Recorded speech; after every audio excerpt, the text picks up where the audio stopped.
Pour décrypter encore cette place si importante qu'a eu la scène pour vous, on a demandé à quelqu'un qui vous aime beaucoup. Il est écrivain, journaliste.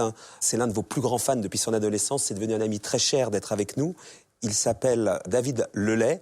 Il vous considère un peu comme sa grand-mère. Et preuve de la fascination que vous exercez sur lui, son prochain livre va s'appeler « Quand je serai grand, je serai Nana Mouskouri ». Bonsoir David. Bonsoir Marco et Nana. Bonsoir. Merci d'être là, vous êtes très proche de Nana. D'abord, pourquoi ce titre « Quand je serai grand, je serai Nana Mouskouri », David? Parce que quand j'étais petit garçon, je ne savais pas trop qui j'allais devenir dans la vie. J'étais différent des autres enfants. Et à un moment, j'ai vu une femme habillée tout en rouge à la télévision avec une voix extraordinaire.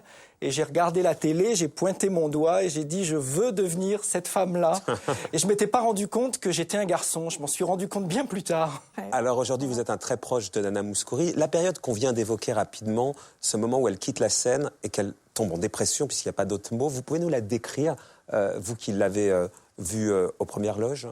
Vous savez, vous ne pouvez pas demander à un oiseau de vivre sans elle. Nana, c'était voilà, son pays, son empire, c'est la scène. Et si on lui coupe les ailes, elle n'existe plus. Donc elle était dans une grande tristesse. Mais j'ai jamais cru véritablement qu'elle ne retrouverait pas la scène. Je crois que c'est tellement constitutif de son être que je savais qu'elle y retournerait. Vous savez, je pense à une chanson de Ferrat qui dit je ne chante pas pour passer le temps ».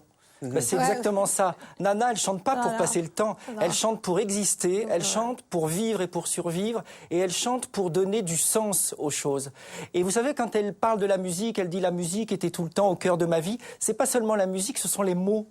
Et c'est ça qu'on partage beaucoup avec Nana. Moi qui suis écrivain, Nana, on imagine qu'elle n'est que musique, mais elle est musique et mots. Elle a une passion pour les mots. Absolument. Elle cherche un sens absolu comme ça à tous les mots. Et on a des grandes discussions littéraires, philosophiques, sur le sens proprement dit du mot. Et c'est ça qui m'intéresse beaucoup avec Nana aussi. David, sur la période où elle allait mal, ça se manifestait comment?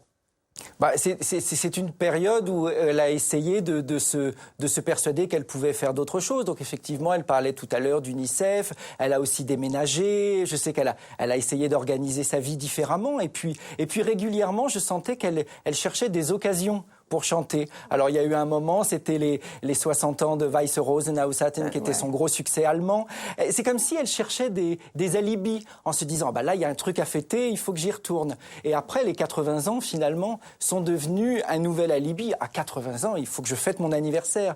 Je pense qu'elle avait besoin de trouver des chemins de traverse pour retrouver son chemin de chanteuse justement. Vous avez dit c'est une question de santé mentale, vous nous avez dit en préparant cette émission. Oui, complètement, parce que moi je suis persuadé que Nana, elle n'est que chanteuse. La chanson et la musique chez elle n'est pas un corps étranger. C'est son ADN, c'est son sang.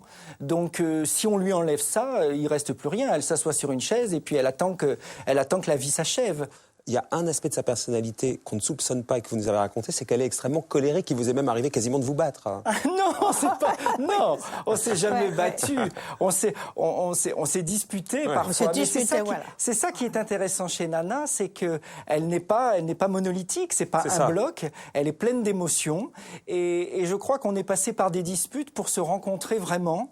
Et on a appris par les disputes. Et je crois que Nana, elle a des pleins soleils quand elle chante, quand on la voit sur scène, mais elle a des orages. C'est ça. Parce que c'est quelqu'un de très exigeant. Et je vais vous dire, être ami avec Nana, c'est pas pour les petites natures. C'est ça. parce qu'elle est exigeante avec vous. Pourquoi? Parce qu'elle est exigeante avec elle-même. Elle est grecque, c'est la volcanica. C'est une mère déchaînée et elle n'a pas ce masque lisse qu'on pourrait imaginer. C'est pas une madone. C'est pas une madone. C'est une femme. Là-dessus, merci beaucoup David d'être venu nous parler de votre amie Nana. Avant de revenir tout à l'heure, Nana, aux sacrifices qui ont été les vôtres pour votre carrière,